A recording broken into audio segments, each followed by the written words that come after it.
time I'm trying this, so I'm just going to sit here and stare into my tablet and talk, and then run this through through the Audacity thingy, and clean up the audio and put it out there on the web, through my channel, through any other place I can post this, and see how it goes. For those who don't know who I am, if this is the first time you're hearing my voice, let me kind of give you a general idea of what it is I'm doing and why you should waste your time doing to me and blather on and stumble over my words and sound like a complete idiot on occasion, more than one time. This is basically my opportunity to bring the reality of BDSM and kink to the world. Every time I listen to any other podcast or watch any other video, they spend more time glamorizing the BDSM and kink and other elements of it than actually talking about the reality of it. Talking about what it is we do, why do we do it, the psychology behind it, not just, look at these pretty pictures and look at these, people doing these, kinky and nasty things. That's not what I'm here to do. I'm not here to convince you to do this. If you're finding me, most likely you already have made a choice that you're interested in. And I don't expect this to become something massive and something huge. I don't expect it to get 50,000 listeners or, even, 100 listeners would be, something really kind of cool. I really don't care about numbers. Numbers are irrelative to me. What I care about is putting out information that helps people who need it. That's what I do. A little background on me, if this is the first time you're hearing me, or you've seen some of the stuff I've done for a while but don't really know a lot about me. I've been involved with the kink community, specifically BDSM, my entire adult life. And I've been spending the last several years doing videos on YouTube. Sometimes I do a lot. Sometimes I do nothing for a good while. But I know that what I do, people need it. People want it. People come back to it, and they find it, and it helps people. And that's what I like doing. I like educating and helping people. So if you're not into hearing Frank talk about kink lifestyle, the BDSM lifestyle, then please don't listen to this. I know I'm very unusual in the fact that I'm not out here to get every person to listen to me. I'm not going to try to get the numbers Dan Savage gets. I'm not going to try to get the numbers anybody of the others, gets. I don't care. This is the reality of kink. That's exactly what I'm going to be doing. That's the name of this podcast. If you like it, please subscribe. You can find links to get a hold of me through Facebook, through Twitter, through FetLife, and several other places. If you have any questions or anything, don't hesitate to contact me. I'm more than happy to talk to answer your questions. And that's kind of what I do best.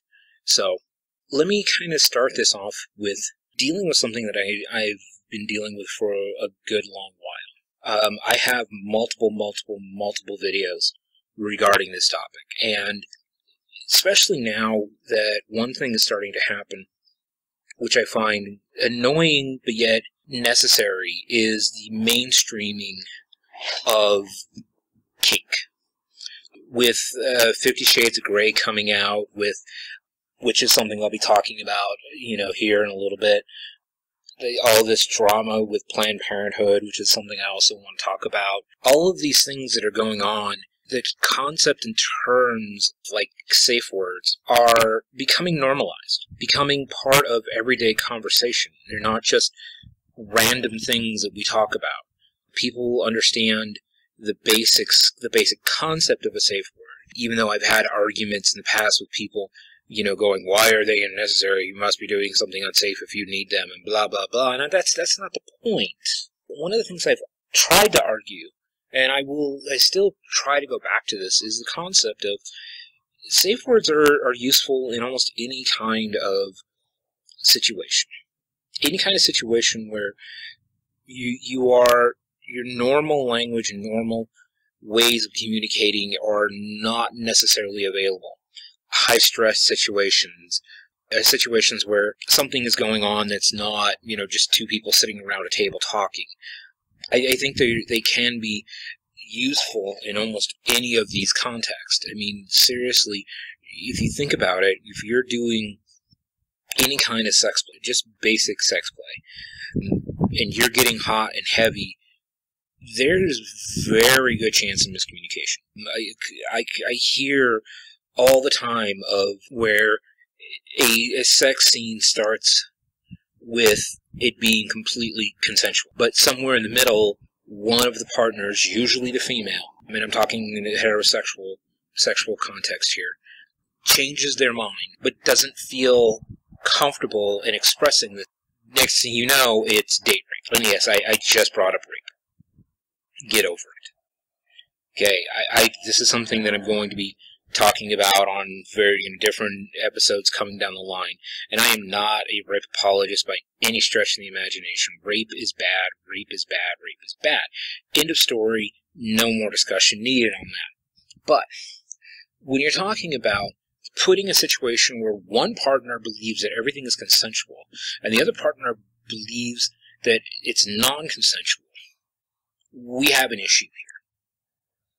And the thing about it is that a perfect example of that is, this is, again, something I did a video on a while back, was the HBO show Girls, where one of the, again, I'm not going to get into the specifics here because I don't know them off the top of my head, one of the male characters was giving oral sex to one of the female characters, and she would give an excuse.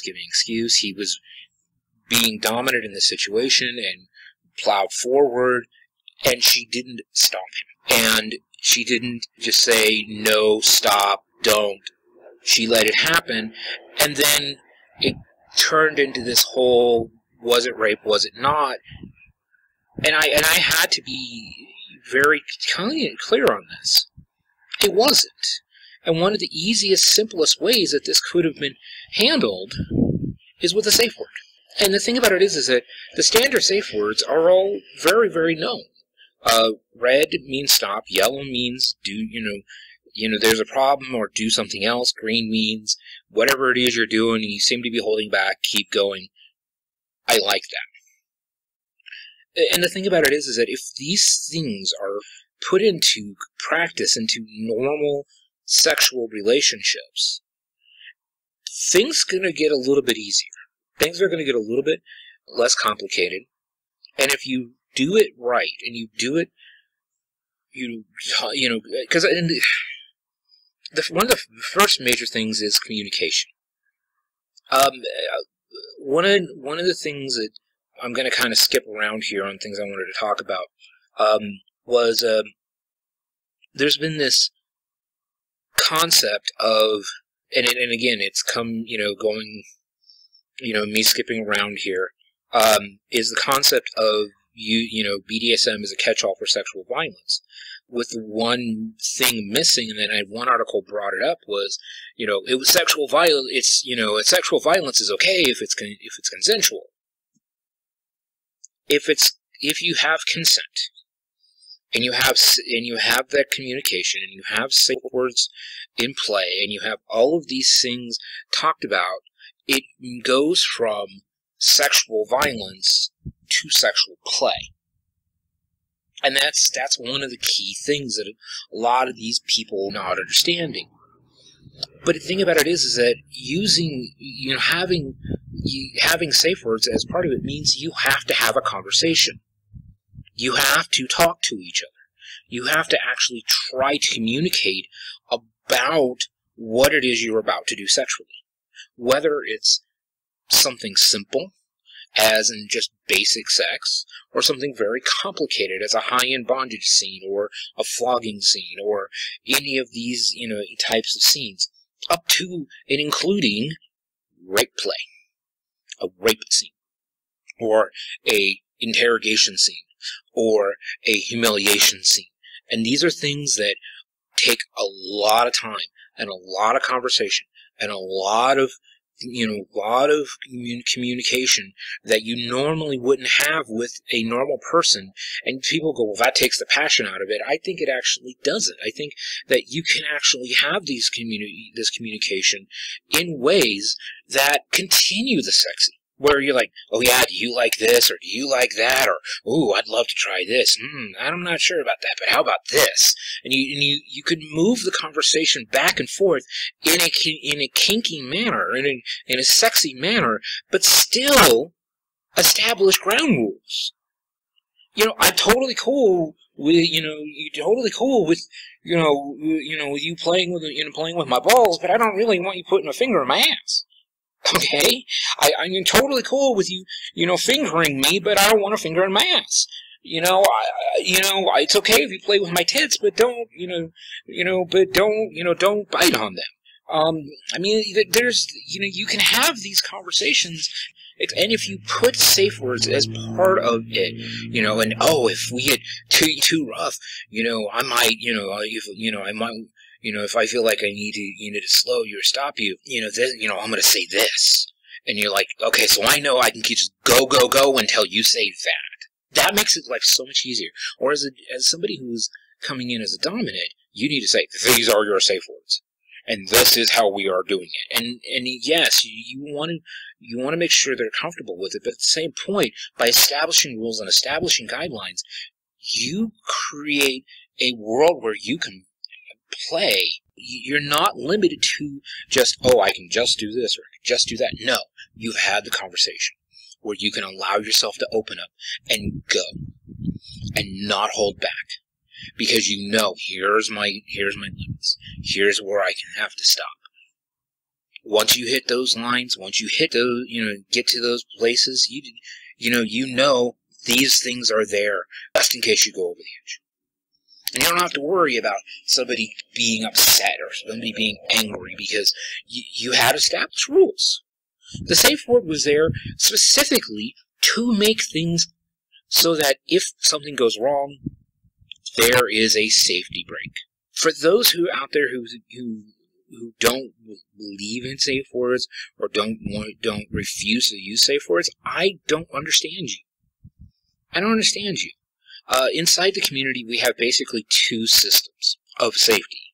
Safe, sane, and consensual, which is one system that basically, spends more time about focusing on safety and whether what we're doing is not too risky, and making sure consent is in there, and then safe words and things like that.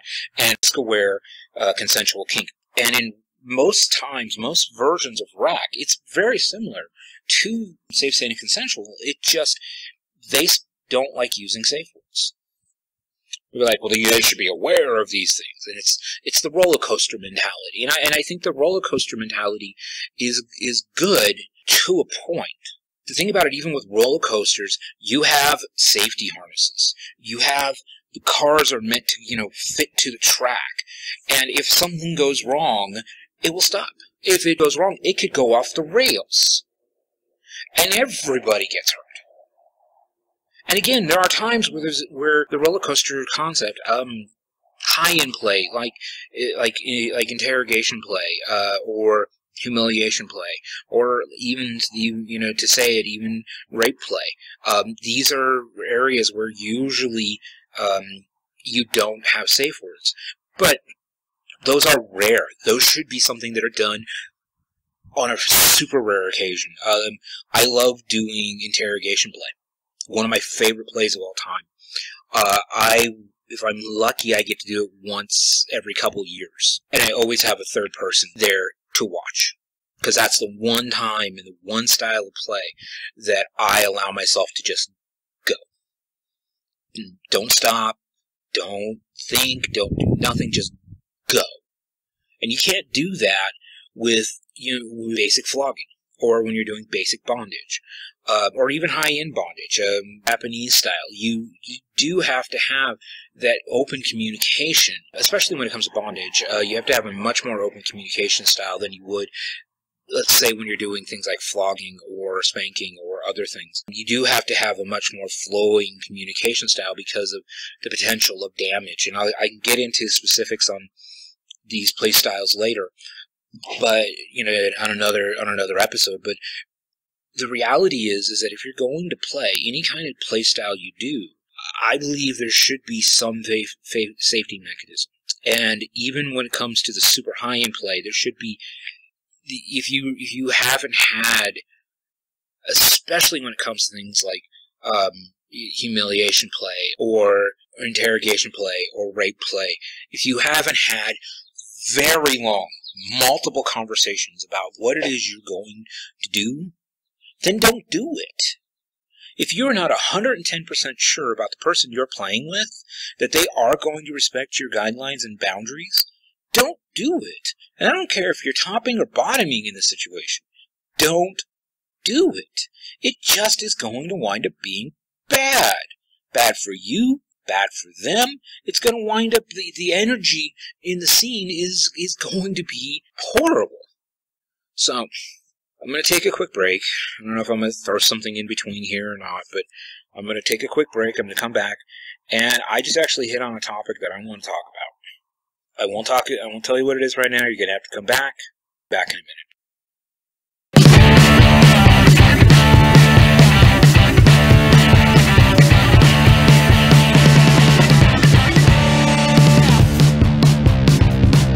Hey people, so I'm back. Welcome back to the reality of Kink. Again, I'm Master Web. This is my attempt to try to do something a little different. So every time I do sit down and do anything, I simply will just wind up doing something different. But let's get into something that I kind of hit on in that first segment, which was energy. When you're doing any kind of scene inside of the community, the primary thing we're really trying to do is an energy exchange, a power exchange. You're trying to do a thing where the energy that you're putting out is being put into the person you're playing with, and in return, they're putting energy back towards you. And doing this is something that is not very well understood. And I don't think we could ever truly understand it. I don't think there's a scientific way that we can measure it. I don't think there's a way that we can explain it without you actually doing it. And so this is going to be my feeble attempt to do so. Whether it is real or not is irrelative, because for those who have felt it, it is real. It is as real as any religious experience that you have. And you're talking to somebody who has a very definite belief on religion. But my belief on religion is irrelative when it comes to this topic, except for one thing, which is by doing what I do, by doing what we do, with a power exchange, having the right lighting, the right mood, creating an environment, all of these other things, and then having the experience, I understand where the feelings of the religious people come from, because it is basically the same experience. The power and the energy that is put off by an amazing scene, where you can be across the room, sitting in a chair, not even part of the scene at all, but you feel the power coming off. It is a physical thing. It is a palpable thing in the air. Exists, and it makes it so that people want to get up, go across the room, and stand so they can just feed off the backwash of this amazing energy scene that is happening. And for those who are coming into the scene and don't understand this, it can be overwhelming. It can be truly overwhelming. Absolutely mind-bendingly overwhelming, because it is as close to a religious experience as you can have outside of religion. I mean, I've had some absolutely amazing scenes where, whether I'm flogging or I'm doing fire or like I said before, doing interrogation scenes, you lose yourself. You are into the rhythm and the getting into the motion and just focusing on the rapidity of doing these things and creating different different feelings and different and moving different moving energy and moving the person and getting different sounds and vibrations and speaking about it, remembering it. I'm feeling this energy come back, and I can sit here and I can listen, watch a scene play, and I can see when there's good energy and when there's bad energy. And when there's good energy, it is one of the most amazing things you will ever see. When it's bad energy, you're just gonna want to just walk away because it just feels bad. Within the past several months, I was at a play club, and I got to see both of these things happen within probably a 20-minute time frame. It was a flogging scene where the I put in big air quotations, dominant, was flogging somebody who had never been flogged before. And instead of coming in with a nice, simple, basic flogger, came in with this monster mop of a flogger. If you don't know what a flogger is, get on the internet and look. I think through my channel I actually go through my floggers, and you get to see what floggers are and what floggers can do. If you look at different videos and go to different websites, and I don't need to sit here and explain it, but if you watch a good flogging scene, it is a scene. There is a beginning, a middle, and an end. There is a story being told. You have a warm-up, you have an intense middle section, and then you bring it to a crescendo, and then to a cool down, and then to the aftercare. This was not that at all. This was all crescendo, no build-up, no middle, no nothing. It was taking this mop of a flogger and just wailing on this guy. And it just felt like crap. I'm standing across the room just going, really?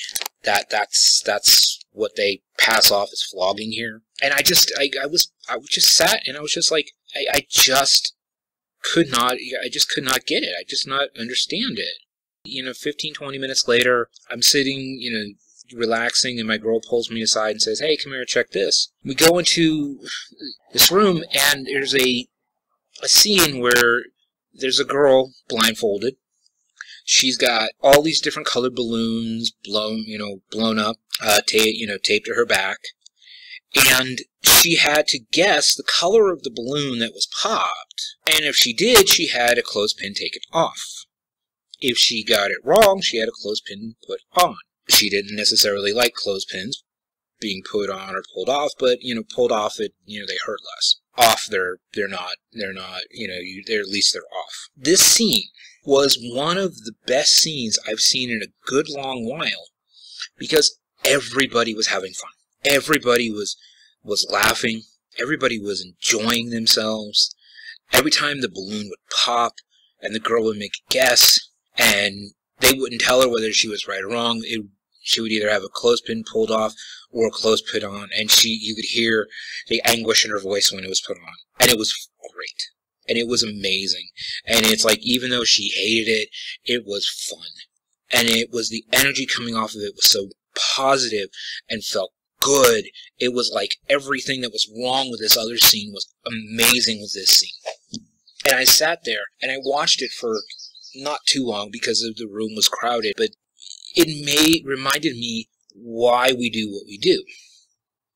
The energy that we get from a play scene, and I don't care if I'm doing a fire play scene, and I'm doing a beautiful fire run, and everything works beautifully, and the little movements, the little things are amazing. It's like when I go back and I look and I do just simple things like just making the girl I'm playing with orgasm, have multiple orgasms, either through, normal stimulation or through hypnosis or through whatever it is that I happen to be doing. And after I'm done, the residual energy is coming off of their body, and I'm just holding them and cuddling them, and I'm feeling that energy just coursing through their body, and I'm sucking it in like a little energy vampire. It reminds me why we do this. It's not because I enjoy beating people up. Not that I enjoy taking, an object and beating somebody with it. That's not the why, okay? That might be the how, but it's not the why, okay? Tying somebody up is not, them being tied up is not what I enjoy. It's the tying. It's the taking the time and making the ropes lay perfectly and feeling the little energy as I pull that knot tight. And I get that little movement, and they do it, and then it's the same when you're taking it off. You take it off slowly and with deliberance, and you spend the time and the energy to feel every little kind of movement that comes from that body. That's why we do this. Again, you'll hear the term power exchange all the time. They're really meaning energy. The energy that is something that comes between two individuals from doing this rather silly thing. I mean, really, in the long and the short of it, that's really what it is. It's really a silly thing. But the advantage is we understand that, but we don't care. We understand we're kinky. We understand we're perverted. We understand all that. I understand that I'm a slut. I understand that I'm, a hedonist. I understand I'm all of these things. But that's part of what makes it fun. That's part of the reason why that we do this. It's part of the reason why we spend the time and energy to educate ourselves and buy the right tools and learn how to use them. The thing is that if you're doing this and you are not understanding that this is about power exchange, and it's not just about getting your dick sucked or getting your pussy fucked or getting, or humiliating somebody or something like that, and you're not getting the, understanding the energy play out of this, then why are you doing this? If you're just starting, that's what you need to be focusing on. What are you getting that energy from? What are you getting that emotional high from? Not only the physical high of the play itself, but the emotional high. Energy exchange is everything that we do. So, take another quick break, and then I'll be back. Again, this is Master Hook, Reality of Kink. Be right back.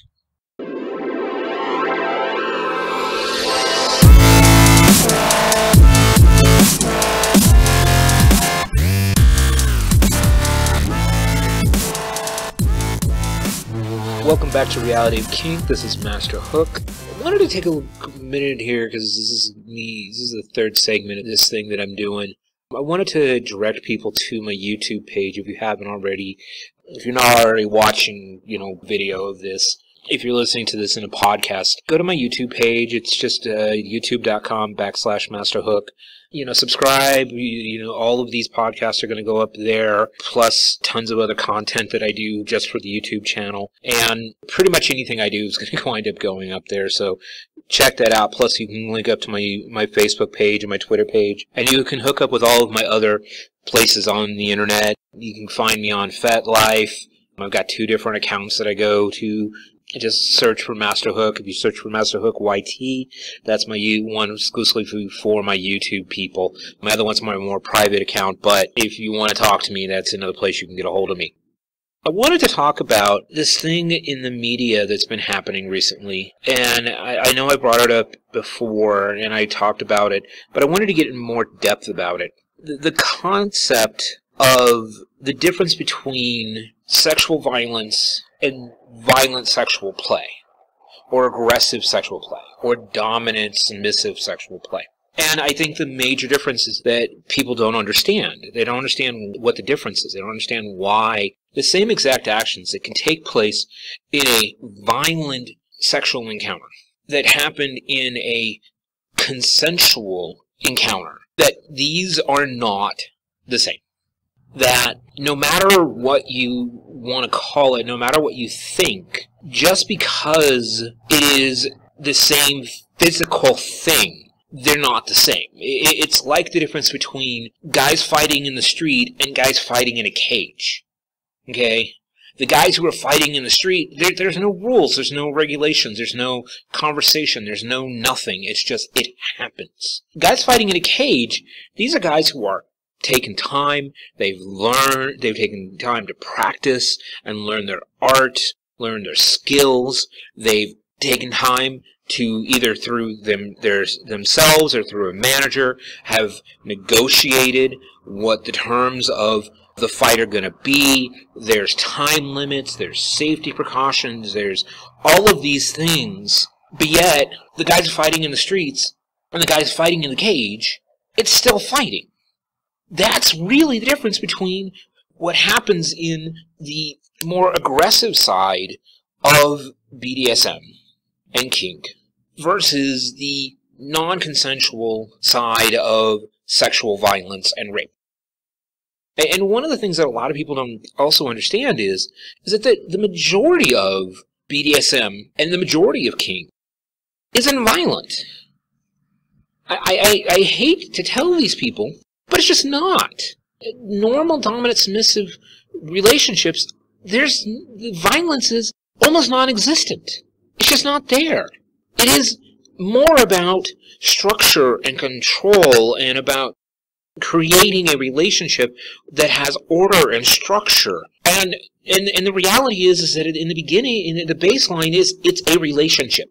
It's two human beings or more, depending on the group, depending on the situation. But let's just stick with two. Two human beings, either of same sex or opposite sex, coming together under this concept of dominant, one is submissive, and they create a structure based on that. There's nothing violent in that. Nothing violent at all. Just because somebody is a dominant does not mean they are violent.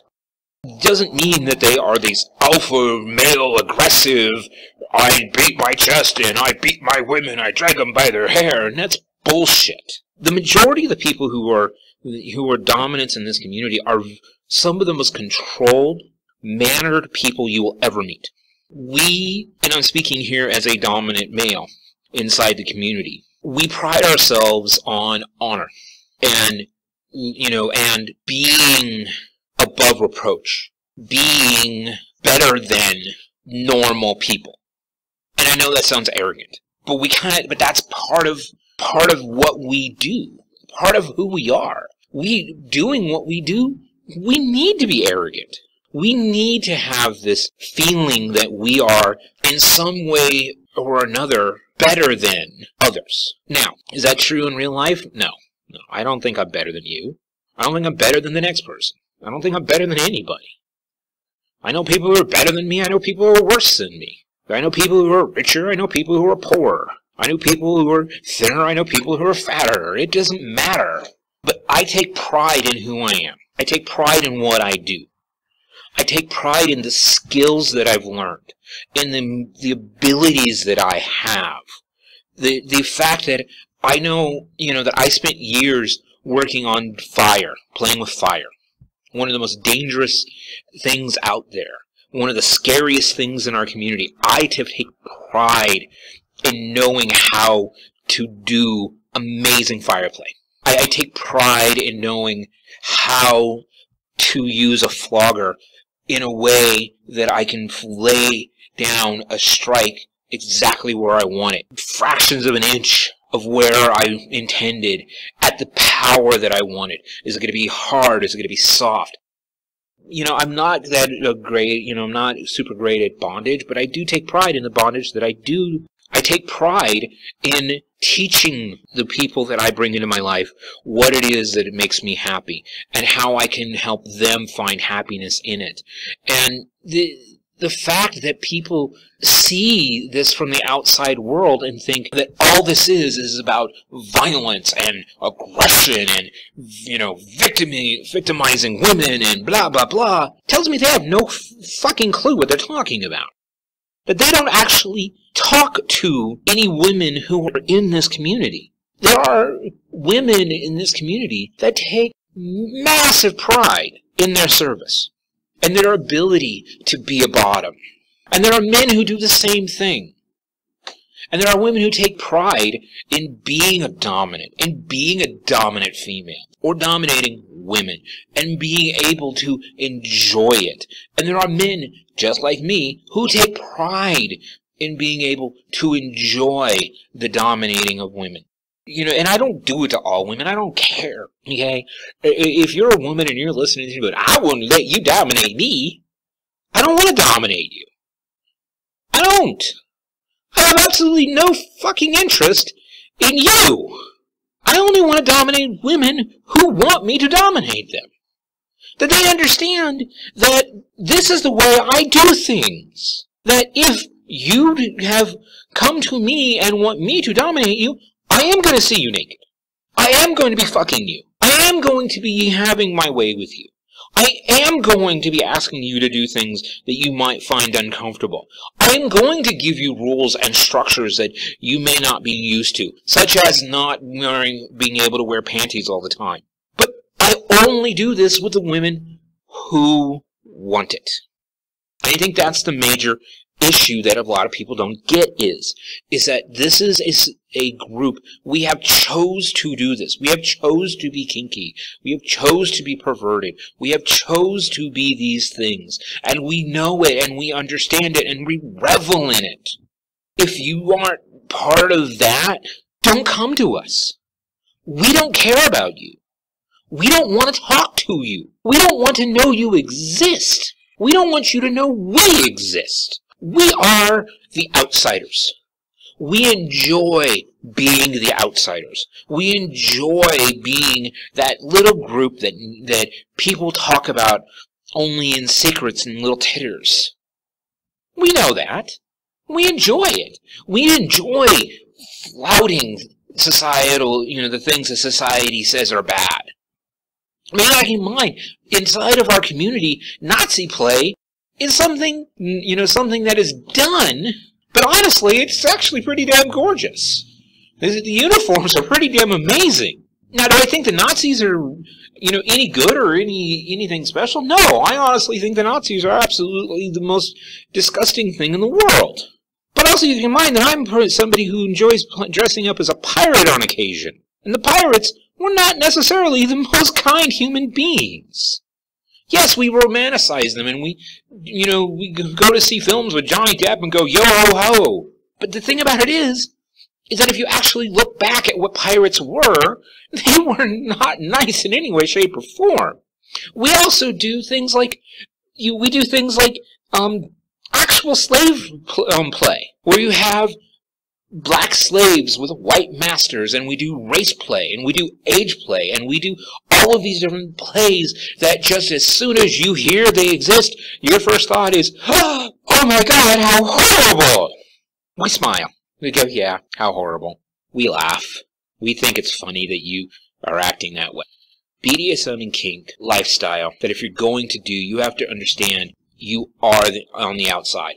The second you do this, second you become involved in this, your perspective of the world changes. The way you see things changes. And that's not a bad thing. You get to see the world for what it truly is. A horrible, fucked up place. But the thing is that at the same point, you can sit back and go, we know it's a horrible, fucked up place. Might as well have fun. And for those out there who sit and want to judge us, and want to lie about us, and want to make these false claims about who we are and what we are, please, get a life. If you don't know what you're talking about, don't talk about it. Come talk to somebody. Come talk to me. I'm very, very easily, a very easy person to get a hold of. I'm more than happy to have a conversation with you about what it is we do and why we do it. I've had these conversations with vanilla people before, and they've always turned out, at the end of it, they're kind of like, oh, okay. So the thing is that anytime you hear anybody say that this lifestyle, by the way, which is a choice, and we know it's a choice, as I say, I was like, to me, this was finding home. This was finding my home. This was finding what made me happy, what made me feel good.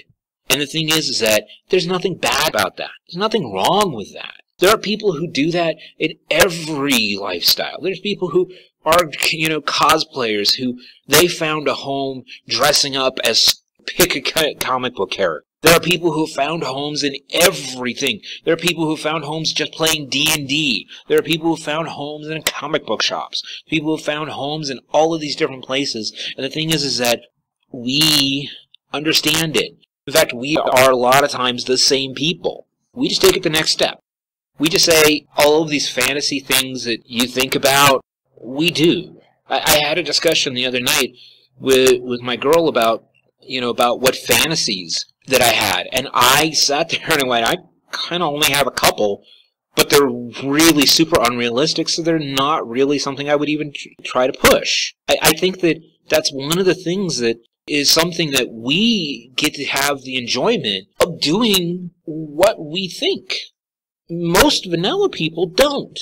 They read the books, and they read the fantasies, and they read all this stuff, and they think, oh, can I do this? Can I do that? Why can't I do this? Why can't I do that? Oh, it'd be so neat if I could, and that's one of the reasons why 50 Shades of Grey became so popular.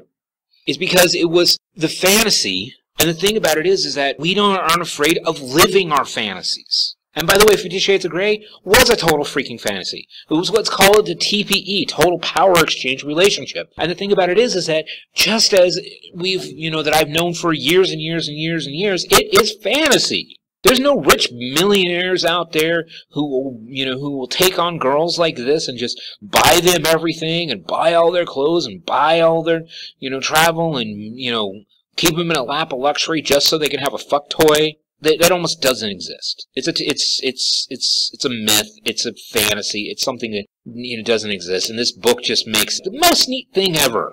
And the reality is, it's boring. It's boring. It gets boring really quickly. And everybody I know that's ever had any experience with this can tell you it's boring. It's boring as hell.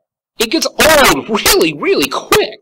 I know I'm rambling, and I know this is I know this is getting long for this segment, but honestly, anybody who tells you that this is a catch-all for, BDSM is a catch-all for sexual violence, just smack them across the face and say, shut the fuck up, idiot. You don't know what you're talking about. So, I know I'm going to probably revisit this topic, a few more times, and because it just bothers me that much, and hopefully I can bring on somebody else to talk about it and be able to get some more opinions on this other than my own about it, but that's pretty much about it. So I think that's about it. I'm going to take a break and go to my last segment, so be well and safe.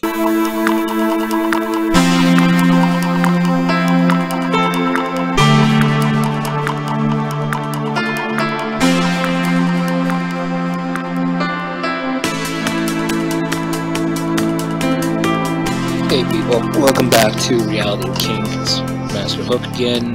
This is my fourth and final segment for this first initial podcast thing. And I wanted to just kind of just talk, not really have a main point, but I want to talk about why I think kink is important. Why I think that BDSM and the things that we do sexually are important. I think the thing that a lot of people, when they have sex, they don't understand what they're really doing. They understand the physical act. They understand, I do this, I put this there, this feels good, that feels good. I have an orgasm, she has an orgasm, he has an orgasm, and everything, that's it. Cuddle, sleep, get up, get dressed, walk out, whatever it is you do. They don't get the idea that it's a hell of a lot deeper than that. I think that men have a tendency to put too little into it, and women have a tendency to put too much into it. They read too much into why it's important, and men have a tendency to read too little into why it's important. And I think the idea is finding that balance. It's finding that space where you understand not only the enjoyment, the physical act of the enjoyment, the psychological aspect of it, getting into the mindset knowing that what you're doing is something that is going to affect the person that you're with. That whether it's one person, 2 people, 10 people, or just, or whatever, the act of having relationship with somebody is something that we have to learn to take serious, but at the same point be able to just enjoy. Putting too much thought into it is bad. Putting too little thought into it is bad. It's finding that balance. It's finding that mix. It's finding that part of you that gains something out of this experience, even if it's just a quick fuck. When I'm done with this, I'm going to be going home, and hopefully I'm going to be able to have some time with my girl. And I know that with what's going on with her getting back on the horse is one of the things that's really been putting a lot of stress into my life. And I know she's not doing it on purpose. I know it's not, what she's purposely doing. But it's part of it. It's part of the thing of having to perform, having to push and try and, and do these things, and understanding that it's not just the physical. It's the mental, the emotional, the psychological, all of these things combined, and being able to have a grasp of what it is you are doing and not just doing it. Knowing that most likely if you're a straight man and you're playing with a straight female, that she's going to put a lot to every little movement that you make, whether you do this or you do that. Every little thing has its little rationale and reason and everything else.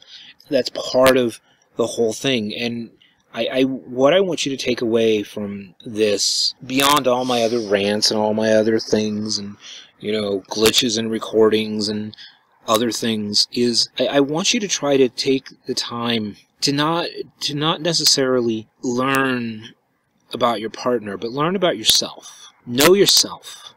Know it is what you like. Because you can't go to your partner and expect them to understand you. You can't. They're not mind readers. I don't care if they call themselves a dominant. I don't care if they call themselves a submissive. I don't care if they just are vanilla. I don't care what they are. They're not going to be able to read your mind. You have to take the time to understand you, so that when things do happen, you understand what is going on. Why does this feel good? Why does that feel bad? Why this happens? Do I have this emotional reaction? And then spend the time with your partner to learn those things. And sometimes you don't have it. Sometimes it's a one-time quickie, in and out. They come in, they give you a blowjob, they walk away. Sometimes that happens. And you just take it for what it is, and but you still use that as a learning experience. They should be using it as a learning experience. But you can't read their mind. You can't read what it is going on in their head, but you should be able to get a sense of what's going on by their body movement. But reading their body is vital for any kind of play that you do. If you're so oblivious to do that, then I'm sorry, then just go, just pull some porn up and take care of yourself. Because you're not a lover.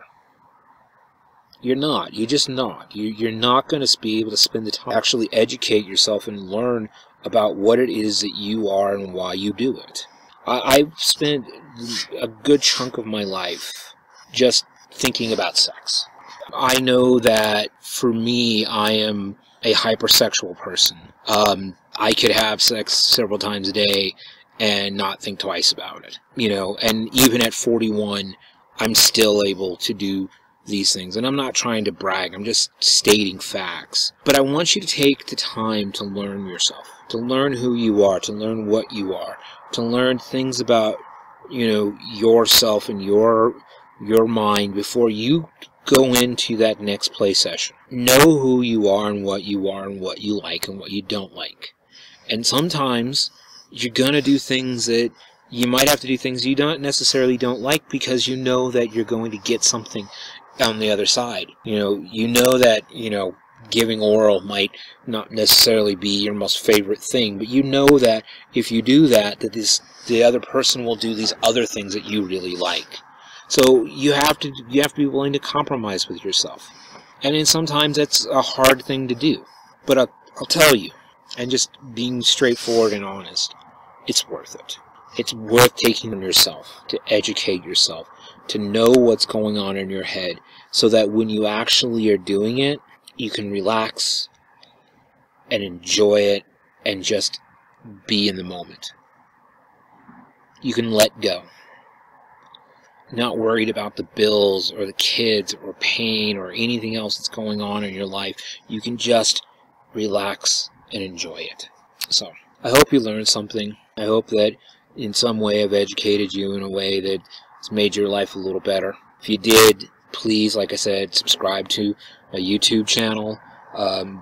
If you're, wherever you're listening to this to, I'm going to be trying, it's going to, try to get it, you have it on Stitcher, couple other services. If you learned something, please subscribe. Send me a message if you have any questions. The more questions I get, the more topics I have to talk about on here.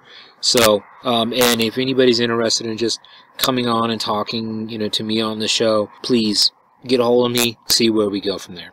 So, as I always say in my videos, and I will say here, that's it for now. Be well and safe.